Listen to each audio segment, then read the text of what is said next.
મોરબીમાં જમીનના સોદા સાથે સંકળાયેલા એક 47 વર્ષના પુરુષની હત્યા કરીને પુરાવાનો નાશ કરવા માટે મૃતદેહને સળગાવી દેવાના કેસમાં પોલીસે એક મોટી સફળતા મેળવી છે। આ ગુનામાં સંડોવાયેલા 7 આરોપી પૈકી 5ની ધરપકડ કરવામાં આવી છે। પોલીસે 2 કાર પણ જપ્ત કરી છે। 5 આરોપીને પકડવામાં આવ્યા છે અને ગુનાના કામે વપરાયેલા ફોર્ચ્યુનર સહિતની 2 કાર અને ધોકા પાઇપને પણ કબજે લેવામાં આવ્યા છે।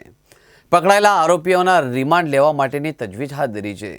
તો બીજી બાજુ આ ગુનામાં હજુ 2 આરોપીઓ પકડવા માટેની તજવીજ ચાલી રહી છે।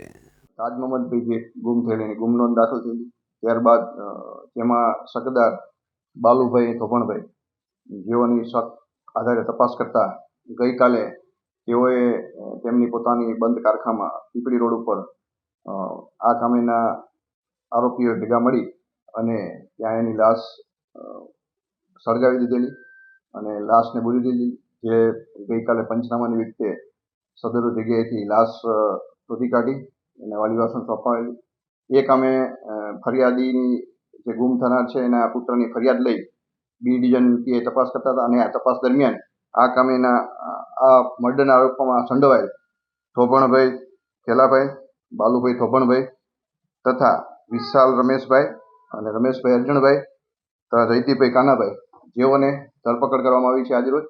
તેઓમાં ગુનાની વિગત એવી છે કે આ લોકોએ જમીનના પૈસા બાબતે થોભણભાઈ અને આ કામેના મરણ જનાર વચ્ચે જમીન લે વેચ કરતા હતા। પૈસાની માંગણી એને બાકી હોય, સોદાખત કરેલું હોય અને જમીન બાબતે બંને વચ્ચે એના પુત્ર જે આ જમીનના સોદા માટે જગ્યા જોવાનું કહીને એની ગાડીમાં લઈ ગઈ, ત્યારથી એની સાથે અન્ય 2 આ કામેના આરોપીઓ સાથે રાખી અને ભડિયાદ ખાતેના ફાર્મ હાઉસ ખાતે માર મારી અને બધાએ ભેગા થઈ અને માર મારેલ એમાં સદરુ કામે તાજ મોહમ્મદ છે એમનું ખૂન થઈ ગયેલું અને બાદ એની લાશનો નિકાલ કરવા માટે પીપળી પાસે એનું બંધ કારખાનું છે ત્યાં લઈ જઈ અને લાશને ખાડો ખોદી સળગાવી અને માટી નાખીને લાશ જે જગ્યાથી ત્યાં પાકું ધાબુ કરી અને પુરાવાનો નાશ કરેલ। આ બાબતે જુદી જુદી આઈપીસીના જુદી જુદી કલમો હેઠળ ગુનો દાખલ કરવામાં આવેલ છે અને 5 આરોપીની આજે ધરપકડ કરવામાં આવે છે। આમાં જે આ કામેના જે આરોપીઓ છે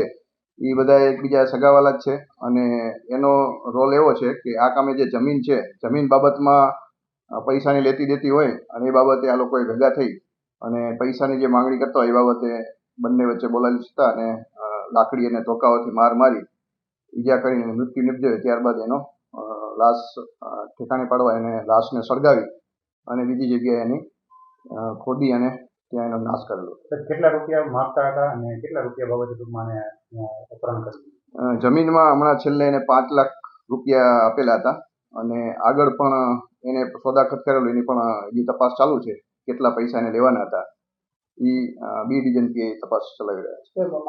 મર્ડર ક્યારે થયું હતું, લાશનો નિકાલ ક્યારે કઈ રીતે થયો? હા, 19 તારીખના રોજ જ્યારે પોતે આ ગુમ થાય છે ત્યારે એને ફાર્મ હાઉસ જાય છે અને 19 તારીખે બંને બપોર પછી ત્યાં ફાર્મ હાઉસ રાખેલા હોય છે, માર મારે છે અને ત્યારબાદ એ મોડી રાત્રિના એનું મર્ડર થાય છે। ત્યારબાદ રાત્રિના જ લઈ જઈ અને બંધ કારખાનું છે ત્યાં પ્રાઇવેટ વ્હીકલમાં લઈ જઈ અને ત્યાં ખાડો ખોદી અને ત્યાં લાશ સળગાવી દાટી અને ઉપર ધાબુ કરી અને આવી રીતે નિકાલ કરેલ છે।